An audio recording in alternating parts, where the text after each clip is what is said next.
Mesdames et messieurs, bien le bonjour. Nous sommes vendredi 27 décembre 2024. Merci de nous rejoindre sur le dernier numéro pour le compte de cette semaine de votre émission matinale, le meilleur réveil. La toute première rubrique que nous lançons donc tout de suite avec Mathieu Kolaoleboko. Mathieu Kolaoleboko, bien le bonjour. Bonjour Latifat, bonjour à tous les amis internautes. Alors, on lance le numéro de ce jour avec cette rubrique que vous connaissez si bien. Évidemment, on démarre par Visa Info qui met pour une gestion efficace et efficiente des subventions à certaines fédérations et à certains clubs de football. Le ministre Benoît Dato doit changer de paradigme, désigner des gestionnaires de crédit comme ce fut le cas avec le SE dans les mairies, redéfinir les conditions d'éligibilité aux subventions. L'État doit cesser d'être une vache à lait à des fédérations fantoches. Et puis après Visa Info, nous allons retrouver, mesdames et messieurs, l'autre quotidien. Occupation de la berge lagunaire d'Akpakpa. Les occupants illégaux sommés de libérer sans délai les lieux. Matin libre, le Bénin a trouvé son chemin et cela est irréversible. Propos de Patrice Talon. L'autre après nous, c'est nous, les Béninois en spectateurs. Bénin intelligent, entre flot et sanglot, en tout cas recap 2024, entre flot et sanglot, quelques figures emblématiques affichées à la une de Bénin intelligent. La nation, tentative de vente d'une récade du roi Béanzé à Paris, comment l'opération a été suspendue. Et puis nous allons, mesdames et messieurs, peut-être retrouver Matin Libre qui met le Bénin à trouver son chemin et cela est irréversible. L'autre après nous, c'est nous, Latifat, les Béninois en spectateurs.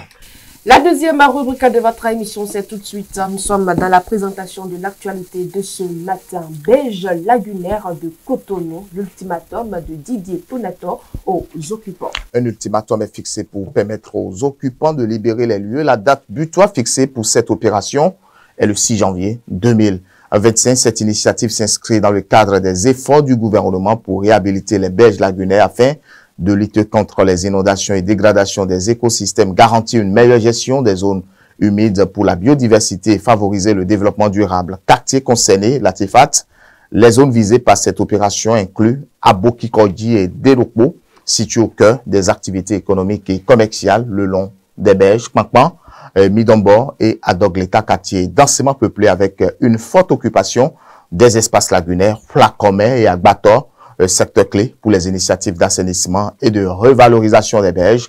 Le ministre du Cadre de vie et des Transports compte sur la collaboration et le sens patriotique de chacun pour la bonne réussite des dites opérations.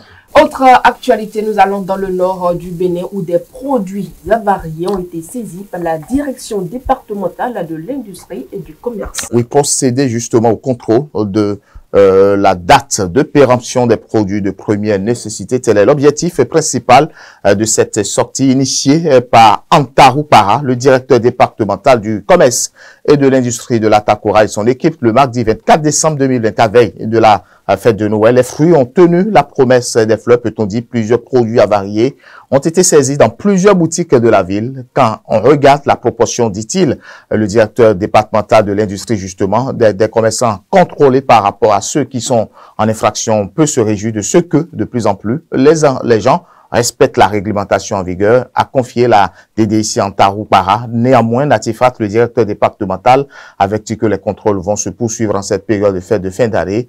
Tous les commerçants dont les produits, il faut le rappeler, sont saisis ont été mis sous convocation afin de répondre des faits qui leur sont reprochés.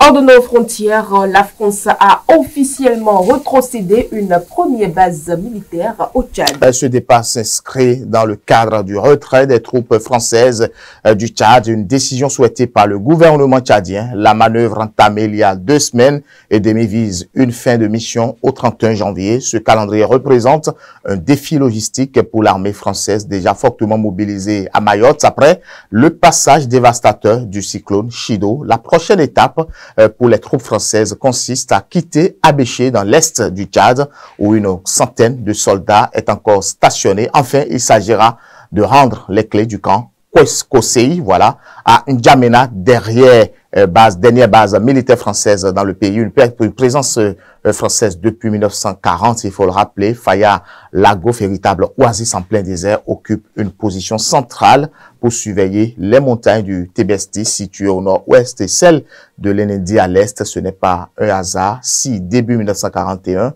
le général Leclerc y avait établi sa base pour lancer l'attaque avec Koufra dans le sud libyen. Cette opération est le premier succès militaire de la France libre durant la Seconde Guerre mondiale. Dans les années 70-80, Faya Lago fut également un enjeu majeur lors des conflits avec la Libye, la ville ayant changé de main à plusieurs reprises.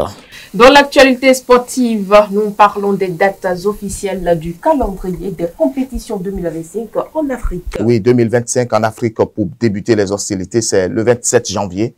Que les 24 nations qualifiées pour la prochaine CAN au Maroc connaîtront leurs adversaires lors du tirage au sort à Rabat en février. Place au championnat d'Afrique des nations organisé conjointement par le Kenya, la Tanzanie et l'Ouganda du 1er au 28 février 2025. En mars, nous aurons la CAN U17 se tiendra au Maroc. Le match d'ouverture se jouera le dimanche 30 mars 2025. La finale est prévue pour le samedi 19 avril. La Côte d'Ivoire, championne d'Afrique en titre, accueille la CAN des U20. Elle débutera le samedi 26 avril pour se terminer le dimanche 18 mai. Donc, 2025 reste une année footballistique. Voilà. Et voilà l'essentiel à retenir, mesdames et messieurs, de l'actualité de ce matin. On se retrouve tout juste après cette petite virgule.